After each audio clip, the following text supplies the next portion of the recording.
Assalamualaikum warahmatullahi wabarakatuh. Saya Hawa Dwi Afina Zahra dengan NIM 2400336.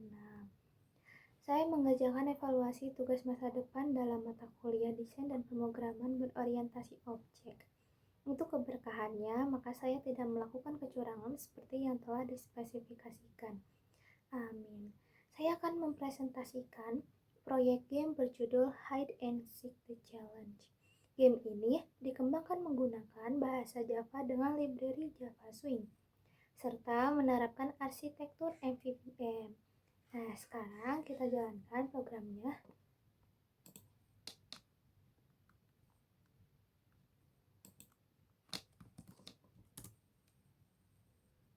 Oke. Sudah muncul. Ketika game dijalankan, pemain akan masuk ke menu utama dan diminta memasukkan username.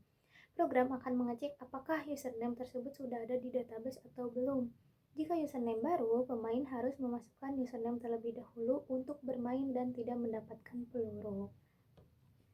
Nah, sekarang kita ke kode ya.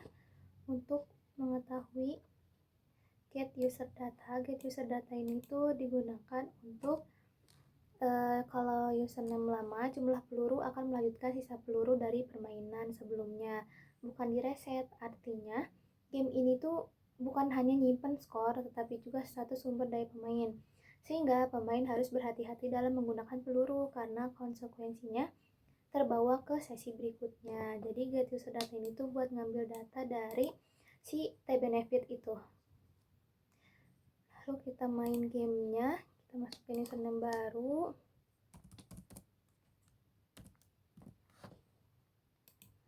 Nah, ini setelah masuk permainan, player muncul di tengah arena dan harus bertahan dari serangan alien. Kita ke view model buat lihat alien update alien bullets ini. Nah, player di sini tuh gak bisa menembak terus-menerus gitu. Kita lihat di dodge count di sini. Jadi player tuh gak bisa nembak terus-menerus, peluru hanya akan bertambah jika player berhasil menghindari peluru alien. Jadi setiap 50 peluru alien yang meleset atau mengenai batu, player akan mendapatkan bonus 5 peluru. Jadi kalau berhasil 5 peluru yang meleset gitu, nah baru kita dapat tuh.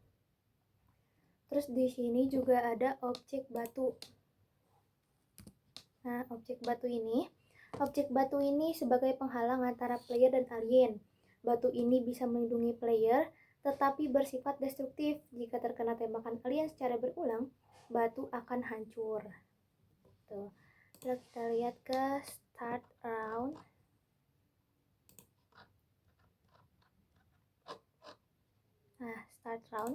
Nah, di start round ini menjelaskan kalau game ini tuh dibagi menjadi 3 round, yang dimana round 1 itu terdapat 3 alien yang muncul, lalu di round 2 ada 5, dan round 3 itu ada 10.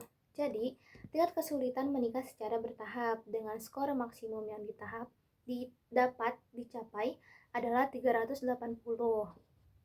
Selanjutnya, untuk navigasi atau kontrol pergerakan ini semuanya akan ada di metode keypress di game view model. Nah, ini untuk bergerak player secara 4 arah itu ada ADWS atau panah atas kanan bawah kiri, dan tombol tab digunakan untuk menembak, lalu space untuk kembali ke menu, dan R adalah untuk restart game gitu. Dan tombol quit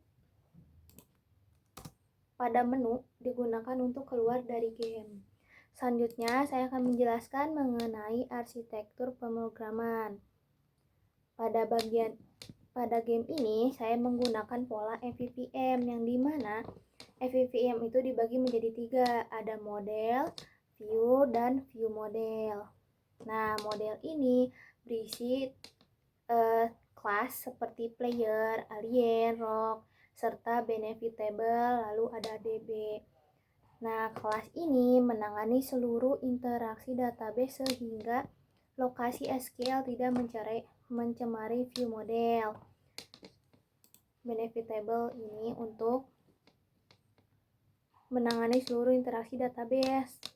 Tuh. Lalu view. Di view itu ada paint komponen yang dimana bertanggung jawab penuh pada tampilan visual. Nah, di paint komponen ini gak ada perhitungan logika, adanya tuh proses menggambar saja gitu.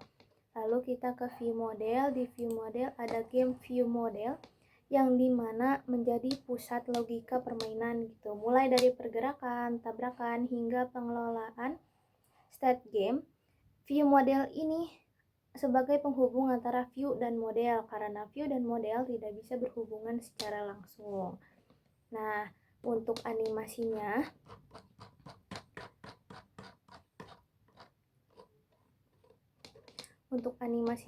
saya menggunakan JavaX Swing Timer, yang dimana new timer ini akan berjalan setiap 16 milidetik atau sekitar 60 fps. Jadi setiap tik timer akan memanggil action perform yang kemudian menjalankan logic update untuk menggerakkan objek, mengecek tabrakan, dan memperbarui state game. Sementara itu, view akan memanggil repaint untuk menampilkan hasilnya. Nah, karena tadi menggunakan username baru, sekarang kita gunakan username yang sudah ada. Seperti Leo di sini skornya adalah 0. Nah, kita akan bermain kembali.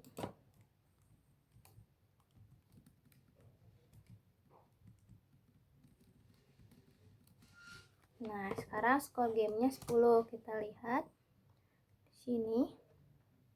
Leo skornya menjadi 10. Nah, karena username yang lama itu skornya ditambah dengan hasil permainan yang sebelumnya gitu. Jadi hasil permainan yang baru akan ditambahkan dengan hasil permainan yang sebelumnya gitu. Jadi kalau username baru nggak dapat peluru. Kalau misalnya username yang lama dapat peluru dari hasil permainan yang sebelumnya, dan skornya kalau username yang baru itu menggunakan skor alami dari hasil yang terakhir. Kalau misalnya username yang lama itu menggunakan tambahan dari hasil permainan sebelumnya gitu. Lalu kita pencet tombol quit untuk keluar dari permainan. Oke, sekian presentasi saya. Wassalamualaikum warahmatullahi wabarakatuh.